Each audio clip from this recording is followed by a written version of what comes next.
Welcome to my Accounting 1110 Pincast, and my goal here is to compare the inventory methods we just looked at. We looked at specific ID, FIFO, LIFO, and weighted average. Let's bring some numbers forward from those previous Pincasts and see how it might affect the income statement. If you're following along in Horngren's 10th edition, this would be on 377, but you don't need to, because I'm going to stop and bring forward everything I want you to see, so hold on. Our revenue in all cases totaled $7,000. We had a sale of $2,000 and a sale of $5,000. Our cost of goods sold from the specific identification method was $5,200. Our cost of goods sold from FIFO was $5,180. Our cost of goods sold from LIFO was $5,240, and our cost of goods sold on weighted average was $5,193. So, let's take a moment and calculate under each of those methods what gross profit would be.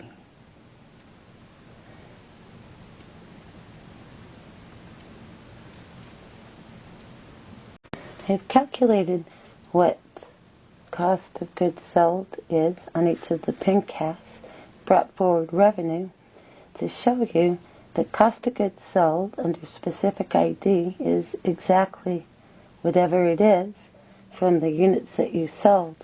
From FIFO, the first stuff in is the first stuff out. We were in a period of inflation. Each purchase costs more. So, because you were costing out older things, cost of goods sold was smaller, and that made gross profit higher. If you compare that to LIFO, in a period of inflation, when the last stuff in is the first stuff out, you're costing out the most expensive stuff, and gross profit is lower. Weighted average, you're averaging everything, and so cost of goods sold comes right in between the middle of FIFO and LIFO, as does gross profit. Weighted average produces some result in the middle. It could be said then that FIFO will give you the highest net income, LIFO will give you the lowest net income, and weighted average will give you something in between. Specific ID will land wherever it lands depending on what you sold. Let's take a minute and look at the balance sheet. We have a current asset that we've been playing with called inventory. What was ending inventory? Well, under specific identification, ending inventory was $1,500. It's exactly what's left for what you bought. Under FIFO, $1,520. Under LIFO, $1,460. And under weighted average, $1,507. And this is just bringing our numbers forward from those four previous Pincasts. Specific ID will be what it is. FIFO, the first stuff in is the first stuff gone. What's left on the balance sheet's the most expensive stuff, so it will be the highest ending inventory. With LIFO, the last stuff you purchased is the first stuff to go. It's the most expensive, and so the cheaper stuff in a period of inflation will be left on the balance sheet. And weighted average again brings something right in between the middle. So FIFO makes your net income and your gross profit higher, and your current assets inventory higher. So you look, financially, you look stronger when you compare that to LIFO in periods of inflation. In periods of inflation, net income will be less using LIFO, and your current assets will be less using LIFO. So if you're looking at those two indicators, you look slightly weaker. Why on earth would someone pick FIFO over LIFO? Some companies want to make net income look as strong as they can for their stockholders. It looks good. And for their bankers, it looks good. So these groups are happy, but they're going to pay higher taxes.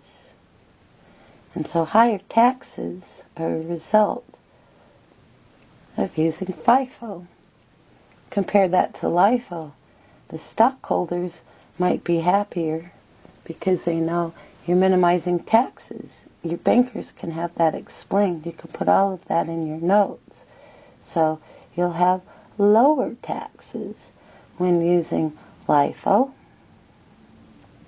in periods of inflation, and that makes lots of people happy. So accounting method that you choose depends on your overall objective.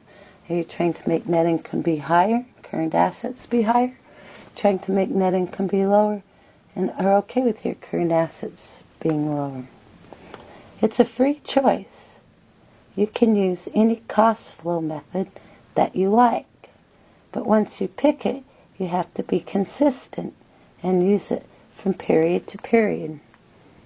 That's not to say you can't change your mind, but it will cause an accounting change in principle and cause you problems with your audit report. Not problems, but you'll have to qualify it. So you're supposed to pick a method and use it consistently. That doesn't mean you can't ever change your mind. It means to be in line with the consistency principle, you should use the same method. Thanks for watching my comparison on specific ID, FIFO, LIFO, and weighted average. It's been quite a chapter, hasn't it? Thanks for joining me.